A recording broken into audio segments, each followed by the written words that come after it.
ஆண்டவரும் உலக ரட்சகர் மீட்பருமா இருக்கிற இயேசு கிறிஸ்தின் அற்புத நாமத்தினால் யாவருக்கு மீண்டுமாய் காலை வாழ்த்துக்களை தெரிவித்துக் கொள்கிறோம். இந்த காலை வேளையில மீண்டுமாய் இந்த உயிர்த்தெழுதலின் செய்தி இந்த வாரத்திலே நிறைவேற பிரயாசப்படுகிறோம். கடந்த வாரத்துல முடிக்க முடியாமல் போய்விட்டது. அப்போஸ்தலர் நடவடிக்கை 4ஆம் அதிகாரத்துல 32, 33 வசனங்களை வாசிக்க நாம் கேட்போம். Apostle Acts chapter 4, 32, 33.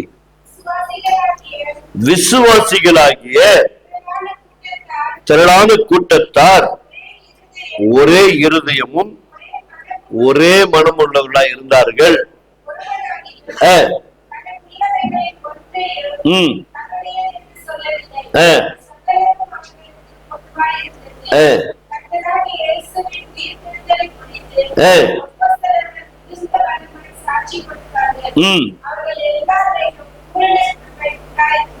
ஆமென். அப்போ அன்றைய காலங்களிலே ஆதி திருச்சபை வளரும் பொழுது, முதல் திருச்சபை ஆரம்பிக்கப்படும் பொழுது எங்க ஆரம்பிச்சது? சாலமன் மண்டபத்திலே எங்க ஆரம்பிச்சது?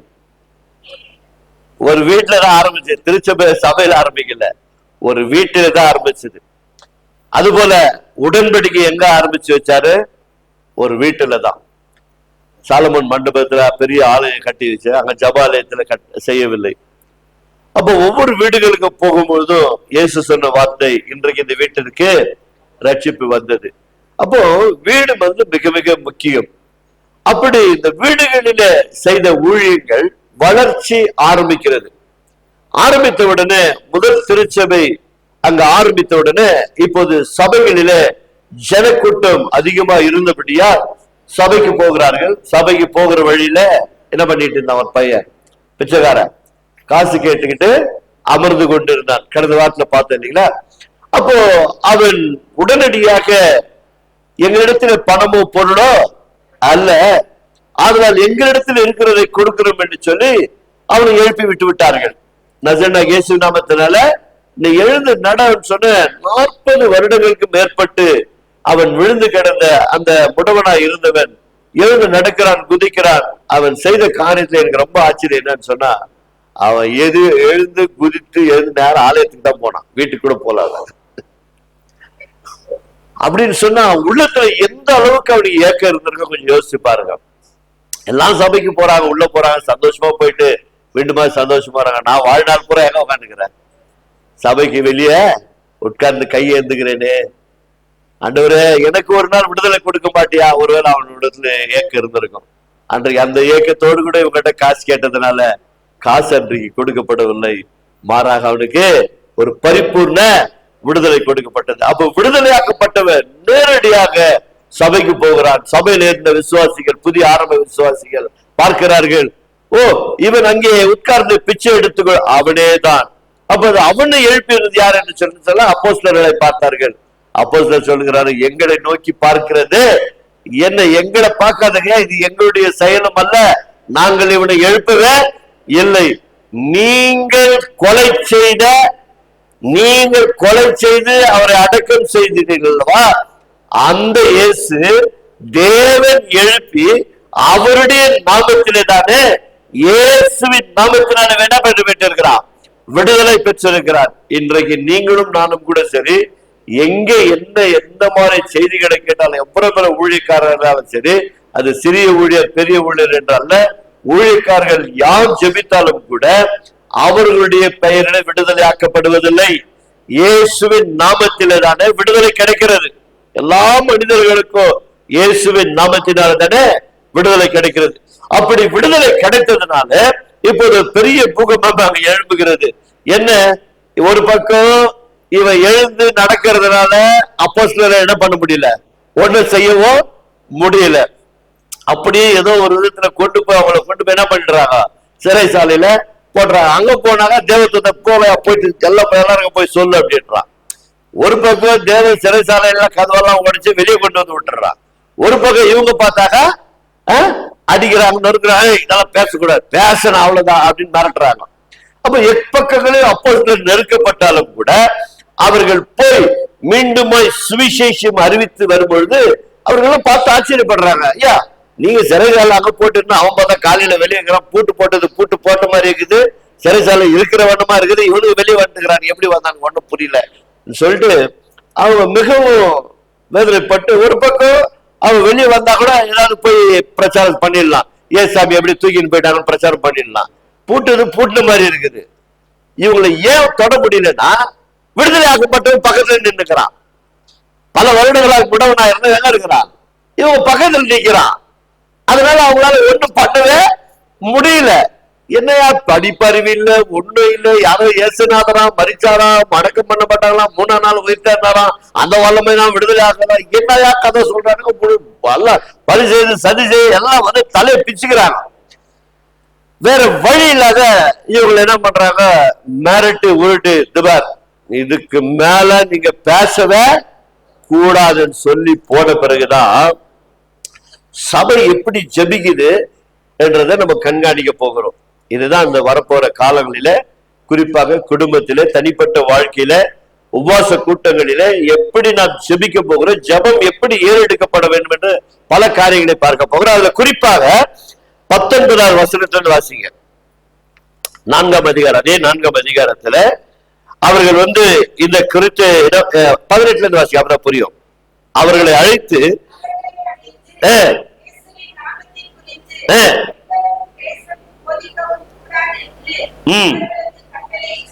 ஏன்னா அவங்க வந்து இப்போ ஜெயில போடுற மாதிரி இல்ல, ஜெயில போட்டாலும் வெளியே வந்து நின்னுக்கிறான், ஒண்ணும் பண்ற மாதிரி இல்ல.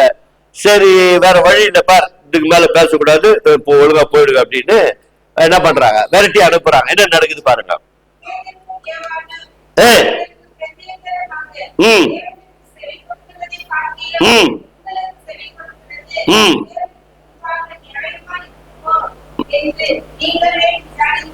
பொறுப்பு அவங்க வேலையை கொடுத்துறாங்க. என்னையா இந்த மாதிரி நீங்க சொல்லி அனுப்புறீங்க, ஓகே நாங்க ஏத்துக்கிறோம், ஒண்ணு கடவுளுக்கு செவி கொடுக்கட்டுமா இல்ல உங்களுக்கு செவி கொடுக்கட்டுமா, நீ பேசாதன்றாரு. அவர் போய் பிரசங்கம் பண்ணு, எங்களை ஜெயில இருந்து வெளியே கொண்டாந்து பேசுங்கிறாரு. இப்ப யாரு கீழ்படிட்ட சொல்லு, ஜெயில நீங்களா வெளியே, ஜெயில போட்டது நீங்க தானே, வெளியே கொண்டது அவர் தானே, வெளியே கொண்டு வந்தவர்கிட்ட பேசட்டுமா இல்ல நீங்க உள்ள போட்டு அடைச்சு வைக்கிறீங்களா இவரு குறிச்சு பேசாத இருக்கட்டுமா சொல்லு, நீங்களே ஜட்ஜ்மெண்ட் பண்ணீங்கன்னு சொல்லிட்டு அவங்க கையில பொறுப்பு கொடுத்துட்டு என்ன பண்றாங்க பாருங்க. நாங்கள் கண்டவைகளையும் கேட்டவைகளும் கரைகளை தட்டி ஆண்டவருக்கு நன்றி செல்வோம், இப்படியெல்லாம் நாம இருக்கக்கூடாது. இந்த வாஞ்சை தான் ஆதி திருச்சபையில எல்லா மக்கள் மத்தியிலும் தேவாவினர் நிரப்பி வைத்திருந்தார். இந்த நாமத்தை குறித்து நாங்கள் பேசாமல் இருக்க கூடாது, நாங்கள் பேசித்தான் ஆக வேண்டும். ஏன்னா கண்களால் கண்டிருக்கிறையா, இயேசுநாதரை நாங்கள் கண்களால் கண்டோம். ஏன் அவரையே நாங்கள் உயிர்த்தெழுந்த பிறகு எங்களால் என்ன பண்ண முடியல, அடையாளம் கண்டு கொள்ள முடியல. ஆனா தேவ ஆவியானவர்களை பெந்தகோஸ்தினால நிரப்பின பிறகு அவர்கள் எங்களை பயன்படுத்துவதோ அவர் எங்களை உபயோகப்படுத்துவதை பார்க்கும் போது அவர்களை நாங்கள் கண்டது உண்மை, கேட்டது உண்மை, நடந்த அற்புதங்களெல்லாம் உண்மை, இப்போது நடந்து கொண்டிருப்பது உண்மை. அதனால் நாங்களால் நிறுத்தவே முடியாது, பேசாம நிற்க முடியாது. இன்றைக்கும் பாருங்க, நான் அடிக்கடி சொல்றேன், இந்த உலகத்துல எத்தனையோ ராஜ்யங்கள் வந்தது இந்த சுவிசேஷ பணியை தடுப்பதற்காக. இன்றைக்கும் நம்முடைய தேசத்துல நம்முடைய விசுவாசிகள் தான் அதிகமா பயப்படுறத. சட்டம் வந்து வரட்டும், எவ்வளவு சட்டம் போட்டவங்க இன்னைக்கு இல்லவே இல்லையா? கர்த்தருக்கு முன்னாடி அவங்க வந்து இந்த கல்லின் மேல் மோதுகிற நொறுகிட்டு போயிடும். அதை பத்தி நம்ம கவலைப்படக்கூடாது. நாம் செய்ய வேண்டிய இந்த ஆதி திருச்சபை செய்தாங்க பாருங்க, இதை நாம் செய்ய கற்றுக்கொள்ள வேண்டும். எத்தனை ராஜ்யங்கள் வரட்டும், இந்த கிறிஸ்துக்கு விரோதமாக எழுதுகிற ராஜ்யங்கள் அவர்களும் ஒரு குடும்பங்களும் அந்த தேவன் பார்த்துக் கொள்வார். அதுக்கு நாம யாரும் கொடுக்க நிக்கவே கூடாது. அவ்வளவு பேர் சவுல் எல்லாம் கமாலியத்துல படித்தவன், அவ்வளவு பெரிய கோட்டீஸ்வரன், அவனே சாதாரணமா கொண்டு வந்து நிக்க வச்சாரு. நான் என்கிட்ட இருக்கிற சொத்து சுகம், பணம், பொருள், அந்தஸ்து, கௌரவம், ஜாதி பிரச்சனை எல்லாம் என் தேவனுடைய பார்வையில குப்பன்னு சொல்லிட்டு போயிட்டான். தேவனுடைய ஊழியத்திற்காக தன்னை அர்ப்பணித்து அவ்வளவு அடி உதவி வாங்கிட்டு ஊழியம் செய்கிறாரு. அப்படி என்று சொன்னால் தேவனுடைய ராஜ்யத்தை எந்த சக்தியாலும் தடை பண்ண முடியாது. இப்போது ஆதி அப்போஸ்தலர்கள் மத்தியில இந்த சம்பவம் நடந்தது. அப்படியே தொடர்ச்சி வாசிப்ப தங்கச்சி.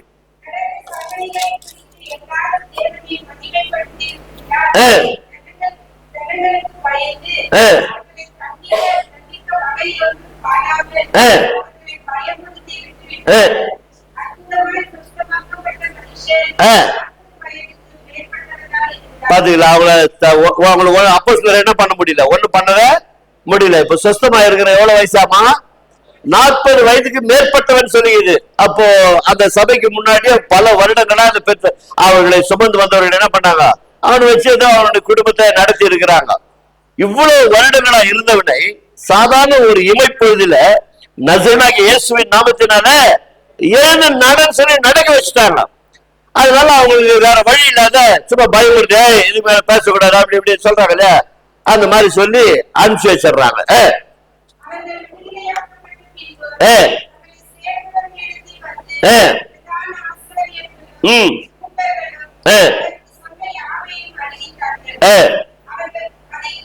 அவர்கள் அதை கேட்டு ஒருமனப்பட்டு தேவனை நோக்கி சத்தமிட்டு, கர்த்தாவே, நீர் வானத்தையும் பூமியும் சமுத்திரத்தையும். இப்ப செபிக்க ஆரம்பிக்கிறார்கள். இப்படிப்பட்ட சூழ்நிலைகள் எல்லாம் வந்த உடனே முதல் சபை எடுத்த தீர்மானம் எதுங்க? ஒருமனப்பட்டார்கள். இரண்டாவது, தேவ சமூகத்துல கூடி ஜெபிக்க ஆரம்பிக்கிறார்கள். அவங்க ஜெபித்தது எப்படின்றத நம்ம பார்க்கணும். இன்றைக்கு நம்முடைய வாழ்க்கையில சில நேரங்களில் நம்முடைய மனதில் படுறதெல்லாம், இன்னார் வந்தா நல்லா இருக்கும், அன்னார் வந்தா நல்லா இருக்கும், அவரு இருந்தா ராஜ்யம் அப்படி, இவரு இருந்தா, அதெல்லாம் எல்லாம் குழப்பெல்லாம் போய் நீங்க உட்கார போறாரு ஒருத்தர், தெரியலைங்களா? இதெல்லாம் நாம என்னதான் ஆசைப்பட்டாலும் யார் வரணுமோ அவர் வச்சிருவாரு. அது பொல்லாத மனுஷனா இருந்தாலும் கூட சரி அனுமதிப்பாரு. ஏன்னாக்கா இந்த கிறிஸ்துவ இன்னும் என்ன பண்ணல, முட்டி போடல. அதான் விஷயமே. ஒழுங்கா கரெக்டா ஒரே மனதோடு கூட உலகத்தில் இருக்கிற அத்தனை திருச்செவி முட்டிகால் போட்டா இன்னைக்கு நடந்து கொண்டு இருக்கிற இஸ்ரேல் ராணுவம், அந்த அமெரிக்கா மற்றும் உக்ரைன் ரஷ்யா போரெல்லாம் சீக்கிரமா நின்றுடும்.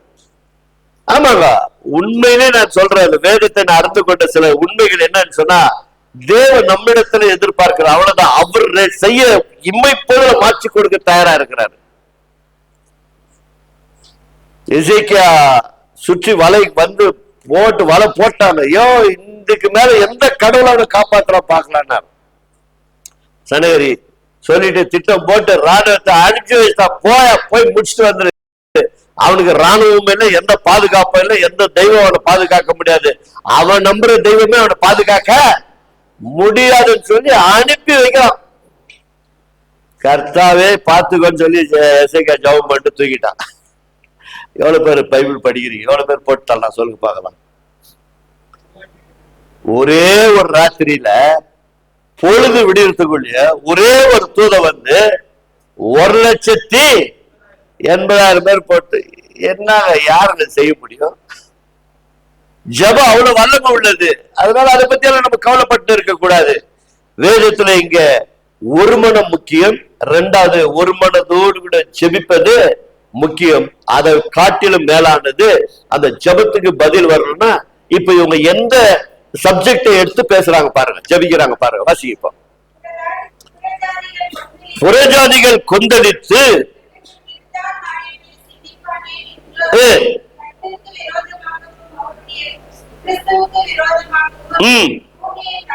பூமியின் ராஜாக்கள் எல்லாம் எழும்பி நின்று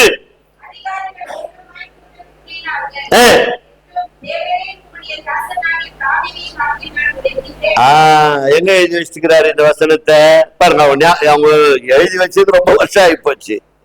ஆனா இப்போ அந்த வசனத்தை வச்சு ஜெபம் பண்றாங்க. சங்கீதம் 2 வச்சு ஜெபம் பண்றாங்க பாருங்க. அப்ப நம்ம ஜெபம் பண்ணும்போது வேற வசனத்தை ஞாபகப்படுத்தணும். கர்த்தருக்கு அவர்களுடைய ஞாபகம் இல்லாத இல்ல. என் பிள்ளைகள் வசனத்தின் மேல் எவ்வளவு கவனமா இருக்கிறார்கள், வசனத்தின் மேல் உறுதியா இருக்கிறார்களா, வசனத்தை சொல்லி ஜெபித்தால் என் தேவன் பதில் கொடுப்பாரா என்பதை ஆதி திருச்சபை அறிந்திருந்தது.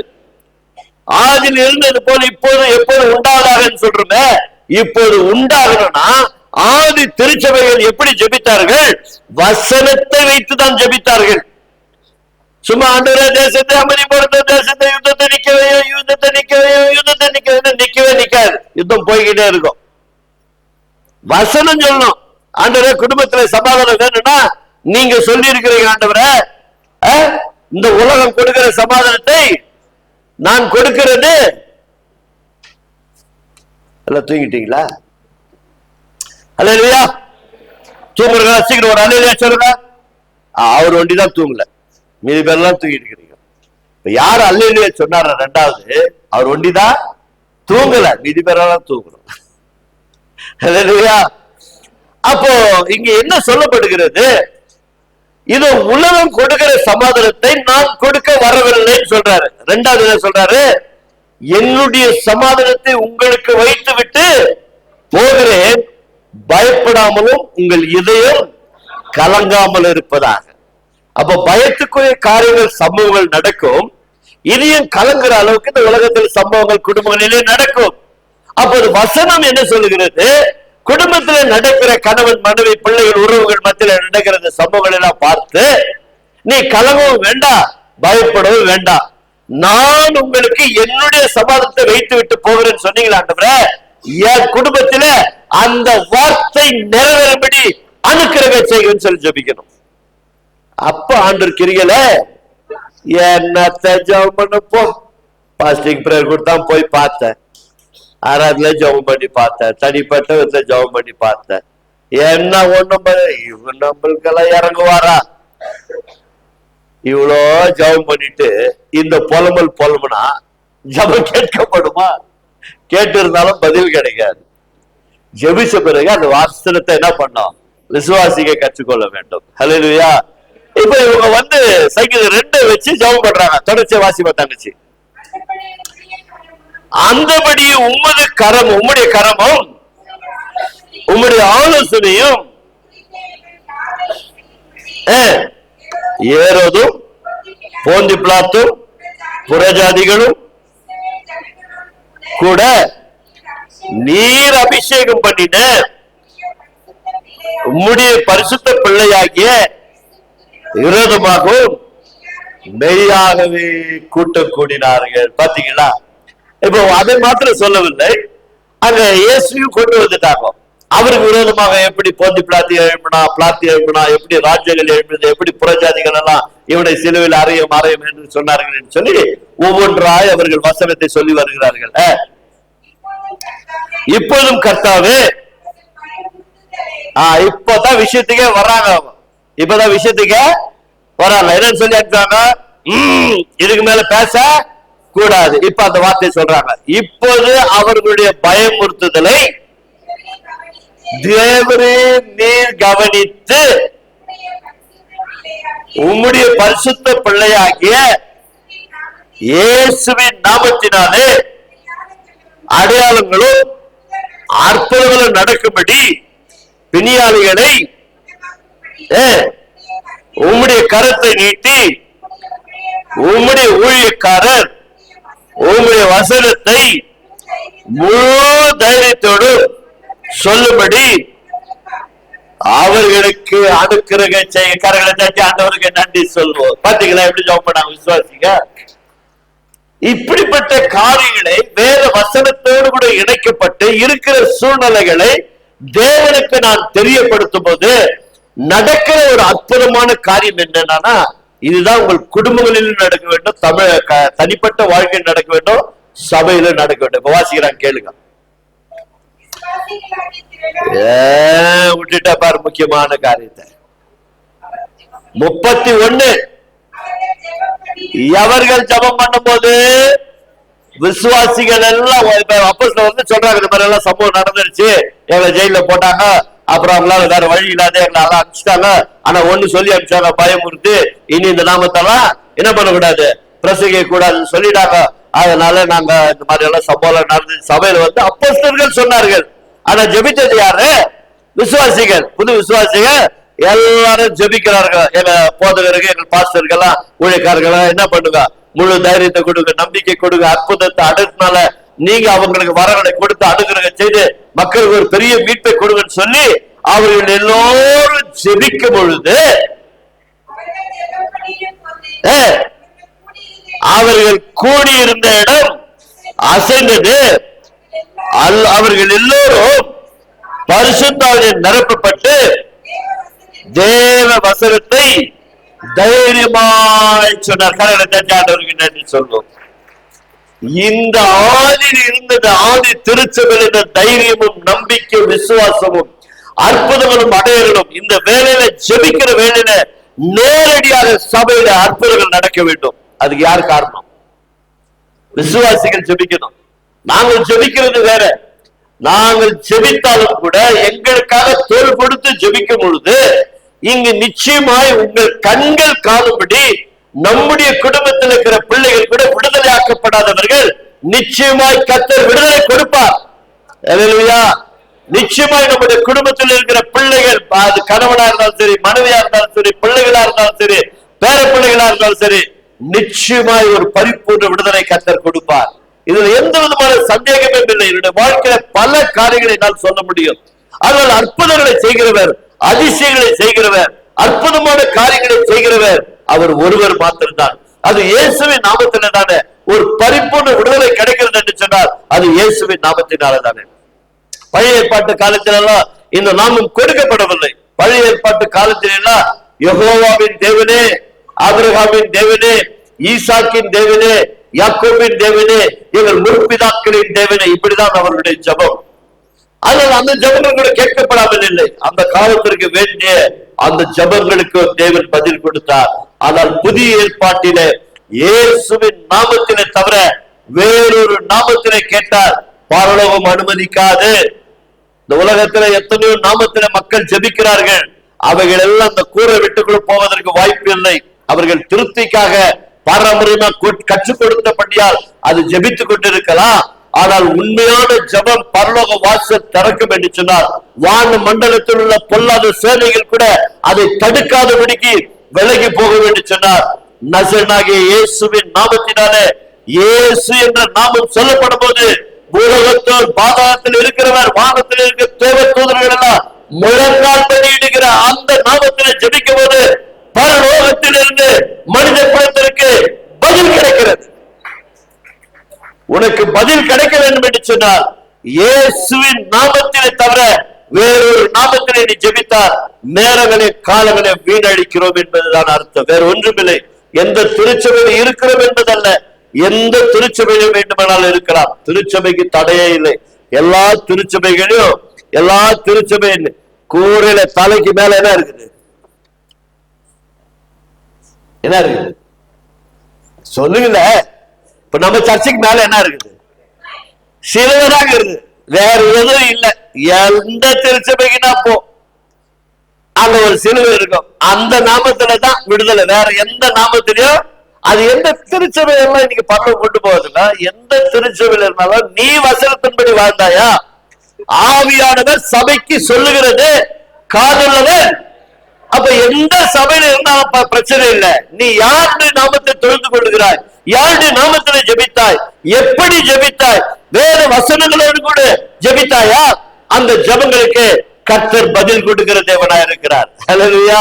வேத வசனத்துக்கு நீ எந்த அளவுக்கு முக்கியத்துவம் நாம் கொடுக்கிறோமோ அந்த அளவுக்கு தேவனுடைய வார்த்தை நம்முடைய வாழ்க்கையை மாற்றுகிறது. நம்முடைய வாழ்க்கையில அநேக ஆசீர்வாதங்களை கொண்டு வருகிறது. நான் அடிக்கடி சொல்லுவேன், இந்த தேசம், நான் வாழ்கிற இந்த தேசம், நான் வாழ்கிற இந்த இந்திய தேசம் இல்லையா, இந்த தேசம் ஆசீர்வதிக்கப்படனா நாம தான் பொறுப்பு. அது எந்த கட்சியாவது ஆட்சி நடத்திக்கிட்டா அது பிரச்சனையே இல்லை. அவர்களுக்கு வேண்டிய பாருங்க. இப்போ புதிதாக ஒரு ஆட்சி அமைக்கப்பட்டு இருக்கிறது இல்லையா. முதல் சாலமோனுக்கு முன்ன பின்ன ஒண்ணுமே தெரியாது. கூப்பிட்டு அபிஷேகம் பண்ணி உட்கார வச்சுட்டாங்க ஷீட்ல. என்ன பண்ணாரு? நைட் வந்து ஒரு தரிசனம் கொடுத்தாரு இல்லையா. அவன் கேட்டான், என்ன கேட்டான்? என்னப்பா வேணும் கேளுப்பா ராஜா. நாங்க என்ன கேட்டாரு? அப்பா நீ ராஜ்யத்தை என் கையில கொடுத்து விட்ட, ஆண்டுக்கு சொல்லு. நான் என்ன அந்த அளவுக்கு ஞானிய இந்த மக்களை வழிநடத்த ஞானத்தை எனக்கு என்ன பண்ணுங்க கேட்டாரு இல்லையா. அப்போ அவர்களுக்காக நாம் ஜெபிக்கணும். ஆண்டவரே புதிதாக வந்து அமர்கிறார்கள், அந்த பார்லிமெண்ட்னா என்ன தெரியாது, அதுக்காக நாங்க என்ன பண்றோம்? யாரெல்லாம் மனசுல வைக்காதீங்க. ஆண்டவரே அவர்களுக்கு ஞானத்தை, அவங்களுக்கு தெரியாது, நம்ம ஜெபிக்கணும். ஆண்டவர் அவர்களுக்கு ஞானத்தை கொடுங்கன்னு சொல்லி நாம என்ன பண்ணோம்? நாம ஜெபிக்கணும். சில நேரங்கள்ல ராஜ்யங்களை சீர்படுத்துவதற்கு ராஜாக்களுக்கு தான் தரிசனம் கொடுப்பார். அது நீங்க வேதத்துல பார்க்கலாம். பார்வோனுக்கு ஒரு தரிசனத்தை கொடுத்தார். என்ன தரிசனத்தை கொடுத்தாரு? 7 கதிர் நல்லா செழிப்பா கடகடன்னு வந்துச்சு. 7 கதிர் படப்படன்னு காஞ்சி போய் உழுது போச்சு.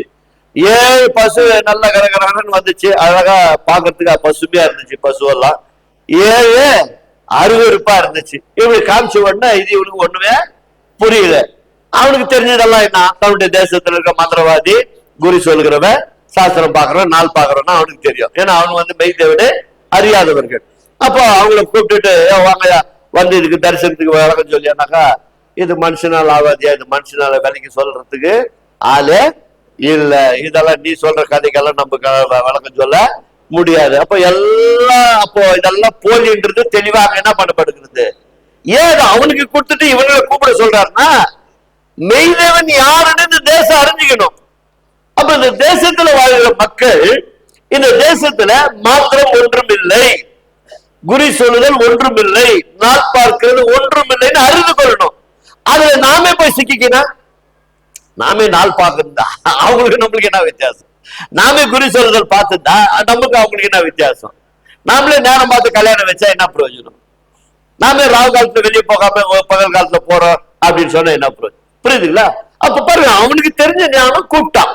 கூப்பிட்டுட்டு எல்லாம் சொல்லி முடிச்சுட்டு இப்ப வெறுங்கையோடு நிக்கிறான். இப்ப ஒருத்தன் சொல்றான், ஐயா இதுக்கு விலகு சொல்றதுக்கு நம்முடைய தேசத்துல யாருமே இல்லையா.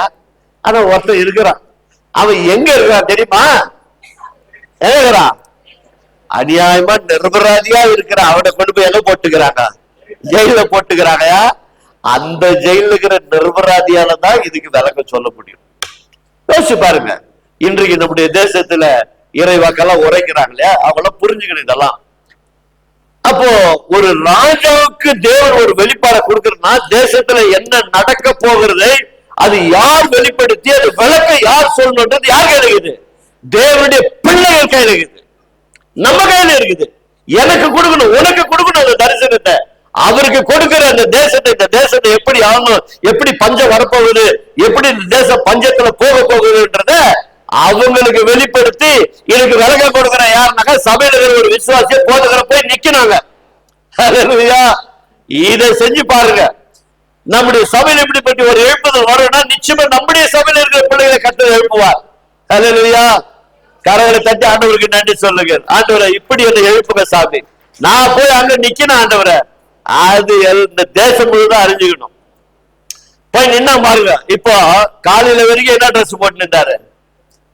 நம்பர் போட்டு ஒயிட் அண்ட் ஒயிட் போட்டு ஆப் பேண்ட் போட்டு ஆப் சைட் போட்டு உள்ள இருந்தாரு இல்லையா? இப்ப என்ன பண்ணாரு கடவுள்? அவனை கூட்டணும்ப்பா போயிருக்குது. 2 வருஷம் ஆகிக்குது உள்ள. 2 வருஷத்துக்கு எவ்வளவு சேவிங் பண்ணானோ தெரியாது, எவ்வளவு தாடி எவ்வளவு மிஸ் இருந்துச்சு தெரியாது. இப்ப ராஜு முன்னாடி இருந்தாங்க, அப்படியே அந்த ட்ரெஸ்ல கூட்டிட்டு வருவானா? ஃபர்ஸ்ட் முதல்ல அது கிளியர், எல்லாம் பாடி மேலகிற ஷேவிங் கிவிங் எல்லாம் பட்டு, இப்ப ராஜாக்கு முன்னாடி அட்லீஸ்ட் ராஜாக்கு முன்னாடி நிக்கிற ட்ரெஸ் ஆகுது வேணும். ராஜா ட்ரெஸ்ஸே வேணாம், ராஜாக்கு முன்னாடி நிக்கிற ட்ரெஸ் ஆகுது போடுறோம். முதல்ல அது மாற்றப்படுகிறது. இப்ப ராஜா முன்னாடி நின்ன உடனே விளக்கத்தை அருமையா சொல்லி எடுத்து முடிக்கிறான். முடிச்ச உடனே ராஜா தீர்மானம் பண்ணிட்டான், இந்த தேசத்துல நான் நினைச்ச மாதிரி ஏன் மந்திரவாதியோ குறி சொல்றதுக்கு இது தகுதிய நீ ஒருத்தனாயா அதுக்கு ஞானி. ஞானி மாத்திரம் இல்லையா, இந்த பொறுப்பை நீயே எடுத்துக்க சொன்ன. கரங்களை தட்டி ஆண்டவருக்கு நன்றி சொல்லுவோம். இதுக்கு யாருன்னா ஓட்டு போட்டாங்களா? யாரா ஓட்டு போட்டாங்களா யோசேப்புக்கு? நீதான் பாருங்க. பரலோகத்துல திட்டமிட்டது நிறைவேற்றினது யோசேப்பு. அதுக்கு காத்திருந்தார்கள். அநியாயமா சிறைசாலை உண்மைதான். ஆனா நேரம் வந்த உடனே அவனை கொண்டு போய் அந்த விளக்கத்தை சொன்ன உடனே 7 வருடங்கள் இந்த தேசத்துல மிக செழிப்பாக வளரும். 7 வருடம் மிகவும் பஞ்சத்துல போக போகிறது. நம்முடைய தேசம் நல்லா இருக்கிறதுக்கு மாத்திரமல்ல, சுற்றி இருக்கிற தேசங்களுக்கெல்லாம் தானியம் கொடுக்கணும்னா நம்முடைய தேசத்துல இப்படி சேர்த்து வைக்கணும், இப்படி வேலையை செய்யணும், இப்படி பண்ணணும், இதுக்கு வேண்டிய ஆட்கள், இதுக்கு வேண்டிய ஆட்கள், இதுக்கு வேண்டிய ஆட்கள் எல்லாத்தையும் ஃபுல் டீட்டெயில் சொல்லிடலாம். அரசாங்கம் எப்படி நடத்தணும், என்ன பண்ணணும்ன்றது யார் சொல்லுதுங்க? சிறைசாலையில் இருக்கிற ஒரு மனுஷன் சொல்லுங்க. அடிமையாய் போகப்பட்டவன், அநியாயமாய் தீர்ப்பிட்டப்பட்டவன் சொல்றான். அந்த பேச்சை யார் கேட்கறது? பார்வன் கேட்கிறாருங்க. இன்றைக்கு உன் வார்த்தையை அவங்க கேட்கணும், நம்ம வார்த்தையை அவங்க கேட்கணும். நாம என்ன பண்றோம்? அவங்க பயமுறுத்தலுக்கு பயந்து சொன்னா எதனா நடத்தணும்பா வேண்டாப்பா. நேற்று ஒருத்தர் நொந்துக்குனார். நேற்று தான் என்னைக்கு உட்கார வைக்காத ஒரு நாள் எப்படா உட்கார வச்சாரன் காலேஜுக்கு விட்டுட்டு வரும்போது. ஏன்னா ஒரு சபையில ஒண்ணு போதிக்க என்னையா ஒன்று பிரச்சனை அப்படின்னு சொன்னாக்கா அவர் லிஸ்ட் போடுறாரு. ஒரு முறை போனா ஒரு இடத்துல போனா காணிக்கை பத்தியே பேசுறாங்க, இன்னொரு இடத்துல போனா அந்த நகையை பத்தியே பேசுறாங்க, இன்னொரு இடத்துல போனா ட்ரெஸ்ஸை பத்தியே பேசுறாங்க. என்னையா எங்கதாயா போட்டு எங்கேயும் போவாதே, இருக்கிற சபையில இருந்து இயேசு வேலை நம்பு, வேற வசனத்தை வாசினேன். இல்லையா இப்பெல்லாம் ரொம்ப லேட்டஸ்டா மாறி போச்சு. ஒரு காலத்துல நான் மனம் திரும்பும் போது நல்லா உள்ள போனையா, உள்ள போனவன போட்டாதான் ஆசீர்வாதம். நாங்க அன்னைக்கே நான் மனசு விட்டு நான் நல்ல இதத்தோடு போட்டு இருந்தேன், போட்ட மனசு போயிடுச்சு. சரி அப்படியே ரொம்ப இது பண்ணி போன 2 வாரம் சர்ச்சுக்கு போலையா, போட்டு தள்ளிட்டாரியா சபையில. நான் வந்த பிறகு நான் ஜெபம் பண்ண பிறகுதான் எல்லா அற்புதம் நடந்துச்சு, இப்ப சர்ச்சுக்கே வரணும் பெயர் சொல்லி வர சொல்லி போட்டாரியா, அதோட அங்க விட்டாரு. சரி 2வது எங்கேயா போனேன், இன்னொரு இடத்துக்கு போனேன். அங்க போனாக்கா என்னன்னாக்கா இதை கழட்டணும் அதை கழட்டணும், என் ஒய்ஃப்க்கு காதல இருக்கிறது கையில இருக்கிறது மூக்குல இதெல்லாம் கழட்டிட்டாங்கயா. இதெல்லாம் நான் கிண்டலா சொல்ல, நல்லா கவனிச்சுக்கோங்க. அவர் சொன்னது சொல்றேன். ஏன் சொல்றேன்னாக்கா இதெல்லாம் நம்ம தெரிந்து கொள்ள வேண்டும். இந்த ஒயிட் ட்ரெஸ் தான் போடணும்னு சொன்னாங்கன்னு சொல்லி அவர் வந்து கடிஞ்சு இந்த மாதிரி பண்ணாங்க. சரி அதுக்கும் ஒப்பு கொடுத்து சரி வாழ்க்கையில அப்படியாவது கொஞ்சம் தூய்மையா வாழலான்னு ஒப்பு கொடுத்து போனையா. ஒரே ஒரு வாரம் மிஸ் ஆயிடுச்சியா, அந்த வாரமே போட்டு தள்ளிட்டாங்க, குடும்பமே உடஞ்சு போயிட்டோம்.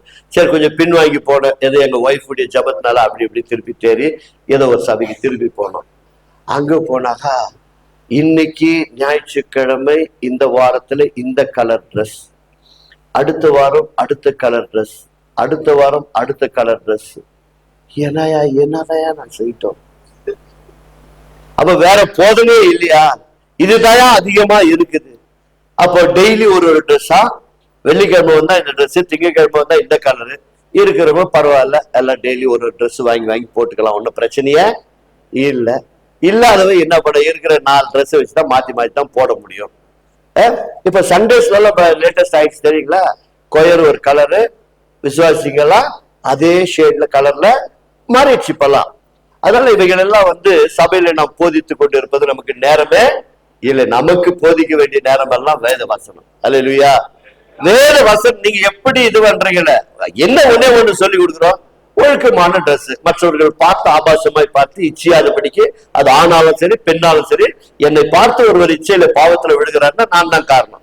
அது அப்படி இல்லாதபடிக்கு நீங்க என்ன பண்ணீங்க, உடுத்தி கொண்டு தேவ சபைக்கு தேவ சமூகத்துல வந்து நம்ம என்ன பண்ணலாம், தேவன் ஆராதிக்கலாம். அது எந்த தவறும் இல்லை. அதுக்கு இப்படிதான் வரணும் அப்படிதான் வரணும் போது வேத வசனத்தை விட்டு விலகி போகிறோம்.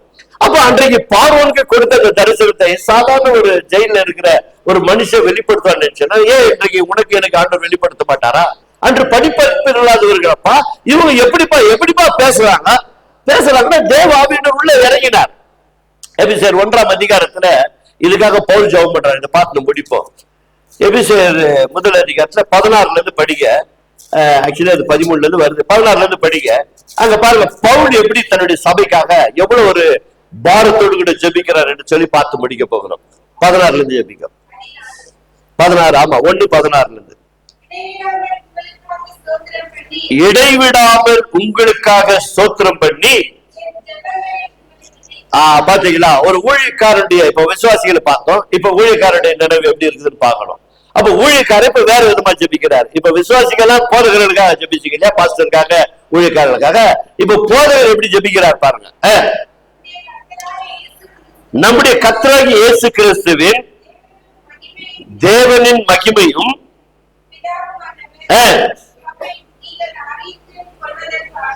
நீங்கள் தேவனுடைய மகிமையான காரியங்கள் எல்லாம் அறிந்து கொள்வதற்காக ஞானத்தையும் தெளிவையும் அளிக்கிற ஆவையும் உங்களுக்கு தந்தர வேண்டும் என்று. ஹல்லேலூயா. என்னுடைய தனிப்பட்ட வாழ்க்கையில் இந்த பவுல் ஜெபம் தான் நான் அதிகமா ஜெபிப்பேன். இங்க வருகிறவர்கள் ஏதோ ஒரு விதத்துல கர்த்தருக்காக துதிக்கிறதோ ஜெபிக்கிறதோ கொடுக்கிறதோ வேலை செய்கிறதோ ஏதோ ஒரு பணியில ஆண்டவருக்காக ஞானத்தோடு கூட செயல்பட வேண்டும். அவர்கள் எல்லாம் இந்த இடத்துல வந்து வரப்போ இந்த வருடத்துல 3 பேரை நிக்க வச்சு பிரசவம் சண்டேஸ்ல கொடுக்க போறோம். ஏன்னாக்கா அவங்க வளரணும், நாளுக்கு நாள் வளரணும். வளர்ந்தவர்கள் அப்படியே அமர செய்திருந்தாலும் அதுவும் தவறு. அப்ப இங்க வந்து வளர்ந்து பாருங்க, இயேசுநாதர் சொன்னாரு, அப்பா நான் சொன்ன போய் அந்த வீட்டுல போயிட்டு பந்தி ஆயத்தம் பண்ணுப்பானாக்கா, எப்படி ஆண்டவர் நான் சொன்னேன்னு சொல்லு, நான் சொன்னேன்னு சொல், நான் சொன்னேன்னா அவன் என்ன பண்ணிடுவான், எல்லாம் ரெடி பண்ணி கொடுத்துருவான், நான் சொன்னேன்னு சொல்லு. அப்போ ஊழியக்காரங்க உருவாக்கப்படும் போது ஊழியக்காரர் அடுத்த ஊழியக்காரர் என்ன பண்ணிடணும், உருவாக்கி, அதான் ஊழியங்கள். அப்ப இங்க வந்து ஊழியக்கார பிள்ளைகள் எப்படி வாழ வேண்டும் என்று ஜெபிக்கிறார். வாசிமா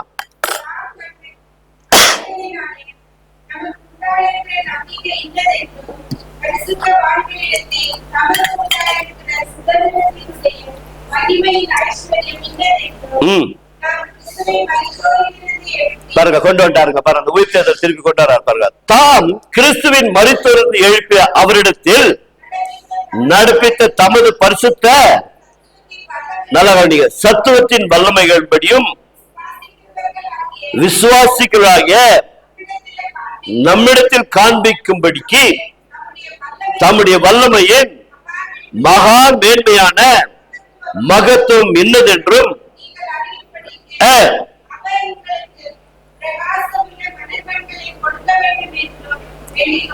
கரங்களை தட்டி ஆண்டவருக்கு நன்றி சொல்வோம். பவுல் எப்படி ஜெபிக்கிறாரு? விசுவாசிகளுக்கெல்லாம் ஒருமனப்பட்டவர்களா எப்படி மரித்தொழுந்து எழுந்த உயிர்த்தெழுந்த இயேசு கிறிஸ்துவை வல்லமையா எடுத்து இந்த பூமியில பயன்படுத்தினீரோ அப்படியா எங்களை பயன்படுத்தி கொண்டிருக்கிறோம்.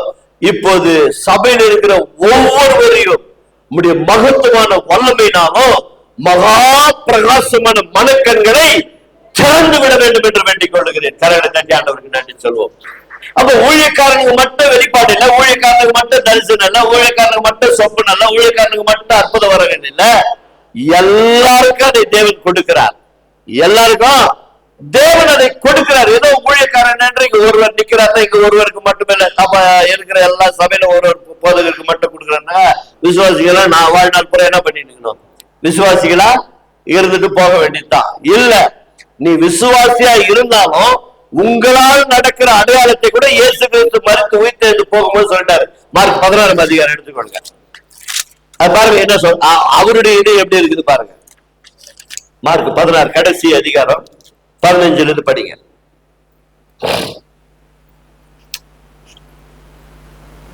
நான் படிக்கட்டுமா? பின்பு அவர் அவர்களை நோக்கி, நீங்கள் உலகம் எங்கும் போய் சர்வ சிருஷ்டிக்கும் சுவிசேஷத்தை பிரசங்கிங்கள். சீடர்களுக்கு எல்லாருக்கும் போய் நீங்க என்ன பண்ணுங்க? சகல ஜனங்களுக்கு போய் என்ன பண்ணுங்க? சுவிசேஷத்தை பிரசங்கிங்கள். இப்ப பரலோகம் போக போகிறாரு, 40 நாள் முடிவு போகிறது. இப்ப பிரசங்கம் பண்ணி முடிச்சுட்டு இப்ப இவர்களுக்கு சொல்ல வேண்டிய ஆலோசனை சொல்லிட்டு இப்ப ஆண்டவர் என்ன பண்ண போறாரு? பரலோகம் போறதுக்கு முன்னாடி கடைசியா சொல்றாரு, நீங்கள் உலகம் எங்கும் புறப்பட்டு போய் சகல சிருஷ்டிக்கும் சுவிசேஷத்தை பிரசங்கிங்கள், விசுவாசம் உள்ளவனாகி, யாராகி? இதையும் புரிஞ்சுக்கணும். விசுவாசம் உள்ளவனாகி ஞான ஸ்நானம் பெற்றவன் ரட்சிக்கப்படுவான். யார் ரட்சிக்கப்படுவான்?